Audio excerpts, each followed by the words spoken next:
Assalamualaikum warahmatullahi wabarakatuh. Eh, Perkenalkan, nama saya Dr. Yeti Rusmayati. Saya adalah dokter spesialis radiologi.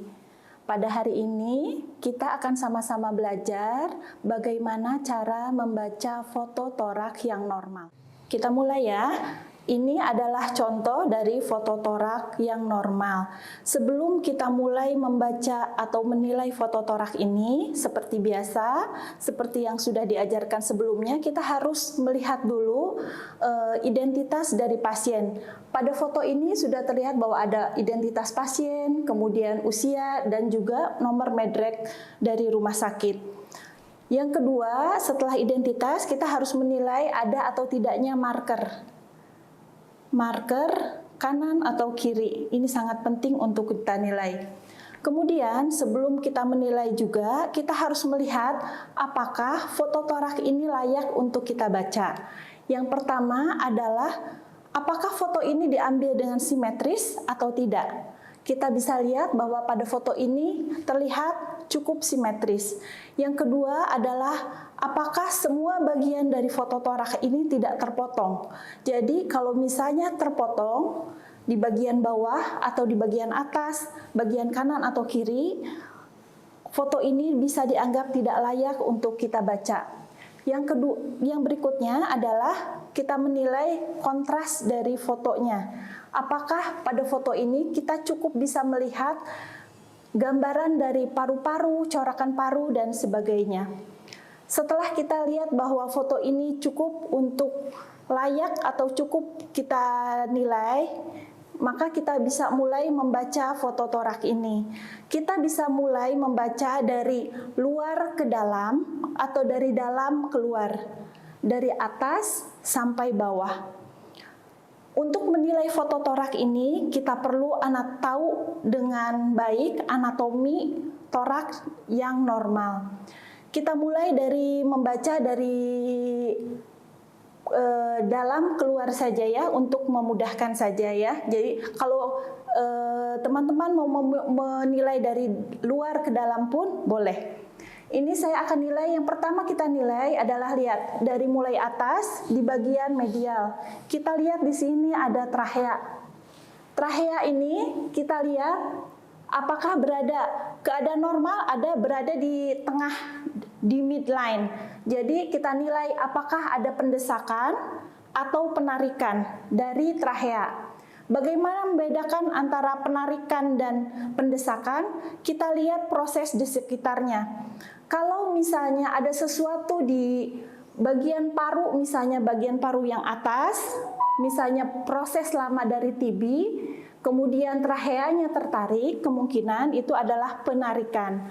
Tapi kalau kita lihat sesuatu yang lebih padat di bagian sisi dari trachea, di paratrachea, maka ini kemungkinan karena pendesakan trachea.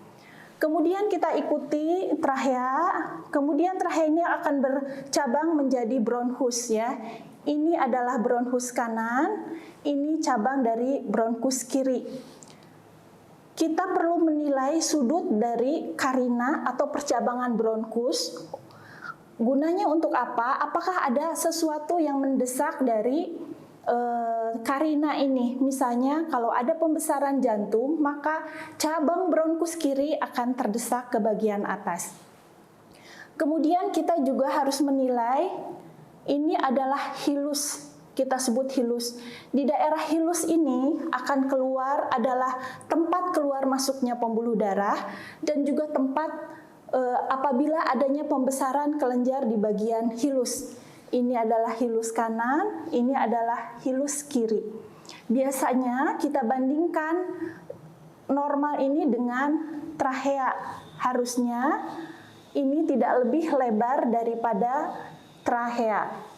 Kemudian setelah kita nilai dari trachea, cabang bronkus, dan hilus, kemudian kita lihat lagi ini adalah lengkung aorta.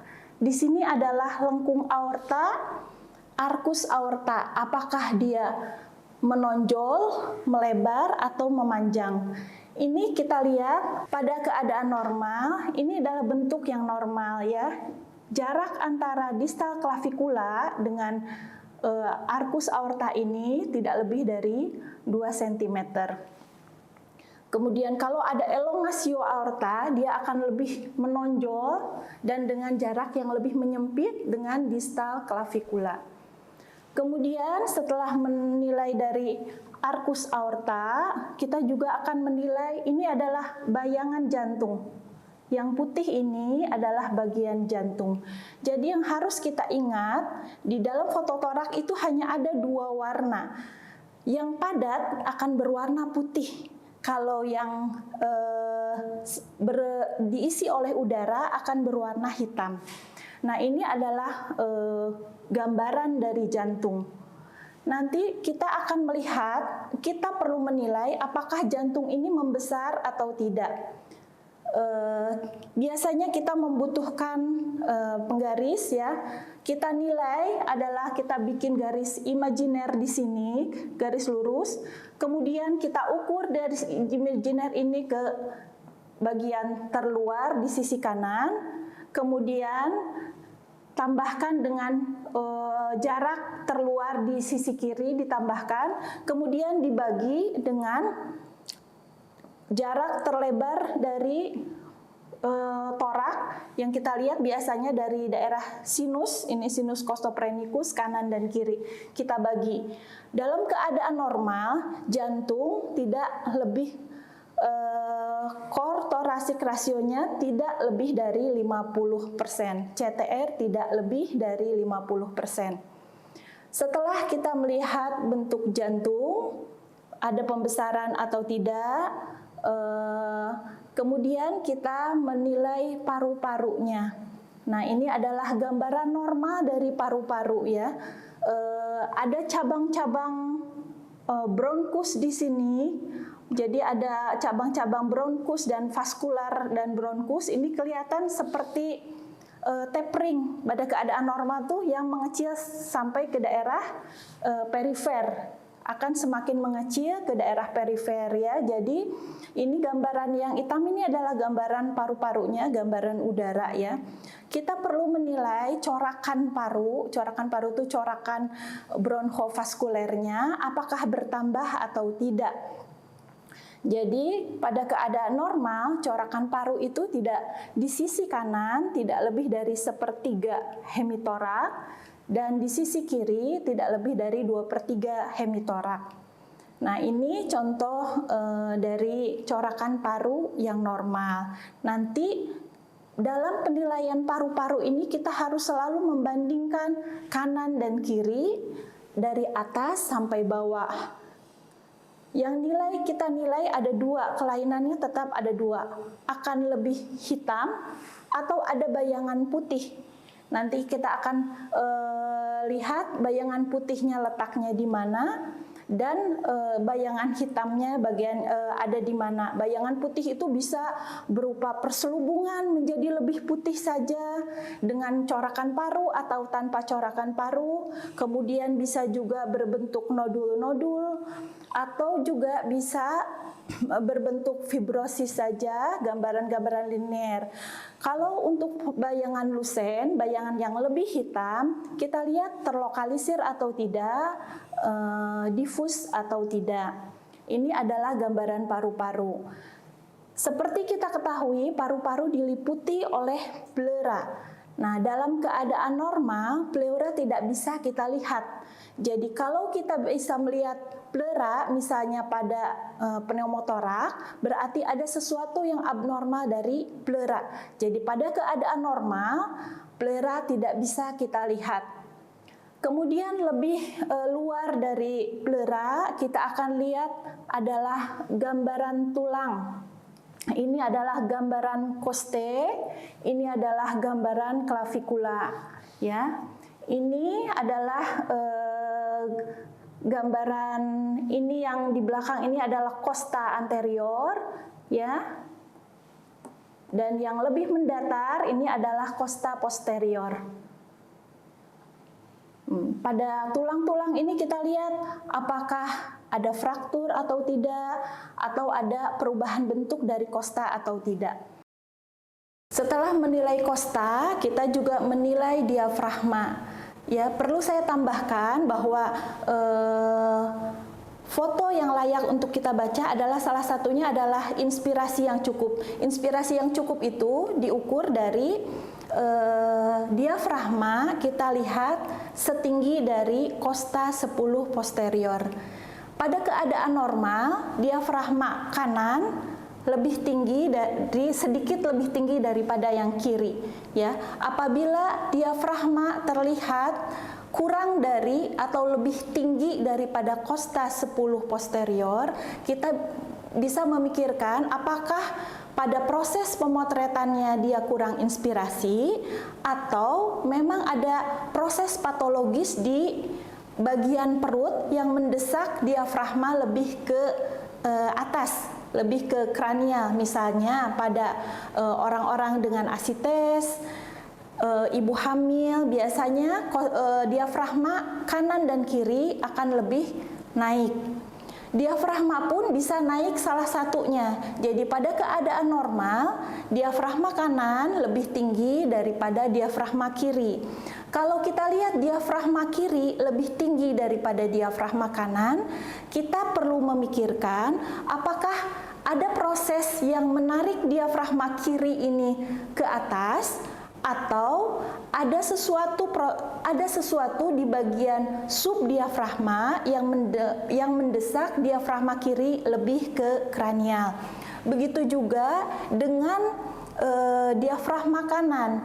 Pada keadaan normal, di bawah diafragma kanan adalah hepar. Apabila terdapat bayangan hitam di bagian subdiafragma, kita harus perlu memikirkan apakah ini adanya interposisi kolon atau mungkin adanya proses pneumoperitoneum atau adanya udara di rongga perut. Jadi pada keadaan normal, di subdiafragma kanan terlihat putih, di subdiafragma kiri karena ada lambung di sini bisa terlihat gambaran lebih hitam. Setelah lihat diafragma, kemudian tulang juga sudah kita lihat tadi, maka kita perlu menilai juga adanya jaringan lunak di luar tulang kosta. Jadi adanya jaringan lunak ini tetap kita perlu lihat, ya. Pada keadaan normal kita lihat ini berwarna putih. Nanti apabila kita lihat di sini ada gambaran hitam, kita mulai memikirkan apakah ini ada emfisema subkutis atau kelainan yang lain. Nah, mungkin cukup untuk pembelajaran bagaimana membaca foto torak yang normal. Nanti kita akan lihat bagaimana contoh foto torak yang tidak normal, ya. Ini contoh foto yang kurang sempurna, ya. Meskipun tidak ada bagian yang terpotong, kita lihat bahwa foto ini kurang inspirasi, sehingga kalau kita nilai jantung, maka jantungnya tampak lebih besar dari normal. Padahal setelah dilakukan ekokardiografi, jantungnya tidak membesar. Jadi memang kita perlu menilai cukup atau tidaknya inspirasi pada foto torak. Coba kita lihat apa yang terlihat pada foto ini yang tidak sama dengan foto torak normal. Nah, kita lihat yang tadi ada bagian yang seperti kanan dan kiri, paru-paru kanan dan kirinya terlihat simetris sama gambarannya, corakan paru dan sebagainya. Kita lihat di sini bayangan yang lebih hitam dan tidak ada corakan paru. Kalau misalnya kita menemukan kelainan seperti ini, kita lihat bahwa ini adalah kelainan yang terjadi di pleura. Jadi adanya udara di pleura. Kalau misalnya kelainannya itu ada di paru-paru, kita masih harus bisa melihat corakan paru meskipun berkurang. Kalau kita sudah tidak melihat corakan paru, berarti ini adalah proses di pleura, yaitu ini yang kita sebut dengan pneumotorak. Ya, karena di sini kita lihat ada gambaran yang harusnya tajam sinusnya, ini menjadi garis lurus, berarti ini ada cairan juga. Selain ada udara, ada cairan di sini. Ini yang namanya hidropneumotorak.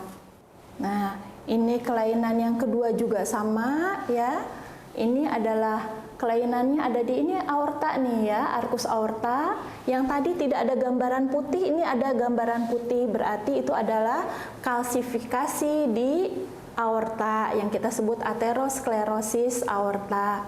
Nah, kemudian ini ada kita lihat bayangan yang lusen lagi seperti tadi tanpa corakan paru, berarti ada udara di pleura. Nah, ini juga kasusnya adalah pneumotorak. Ini gambaran dari kolaps paru ya. Nah, ini kita lihat lagi kelainannya. Ada kelainan yang lain di sini apa? Kita selalu bandingkan kanan dan kiri, atas dan sampai bawah ya. Kita lihat di sini ada bayangan yang lebih putih di lapangan atas paru kanan.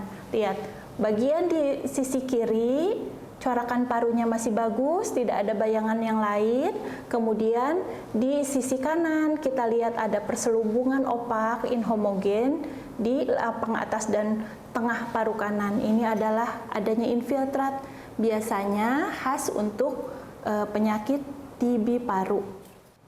Ini saya hanya ingin memperlihatkan kelainan-kelainannya saja ya, yang berbeda dengan gambaran normal yang kita lihat tadi. Nah, pada foto torak yang ini kita lihat kelainannya apa? Kita lihat jantungnya tidak membesar, aorta tidak menonjol, tidak ada kalsifikasi, mediastinum juga tidak melebar. Nah, kita lihat di sini, ini diafragma kanan masih terlihat baik, sedangkan diafragma kiri sudah tidak terlihat, berarti ada proses di situ di pleuranya ya. Ini adalah gambaran dari efusi pleura ya. Ini ada putih di sini. Nah, kemudian corakan parunya coba kita ingat dengan yang tadi. Yang tadi gambarannya tapering. Jadi semakin ke perifer gambaran corakan paru semakin mengecil. Nah, di sini kita lihat ada gambaran bintik-bintik yang putih. Bintik-bintik yang putih yang tidak seperti gambaran yang normal. Nah, ini bayangan opak noduler ini biasanya gambaran dari TB paru aktif tipe milier. Nah, ini juga sama ya. Kita lihat trachea di tengah, aorta, lengkung aorta normal, hilus juga normal, jantung, gambaran jantung baik, kemudian di sininya tajam sinusnya ya, berarti tidak ada efusi. Nah, di sini ada corakan bayangan nodul-nodul, gambaran opak yang berupa noduler halus di kedua paru. Ini adalah gambaran dari TB paru aktif tipe milier. Demikian pembacaan foto torak normal pada hari ini. Semoga bermanfaat.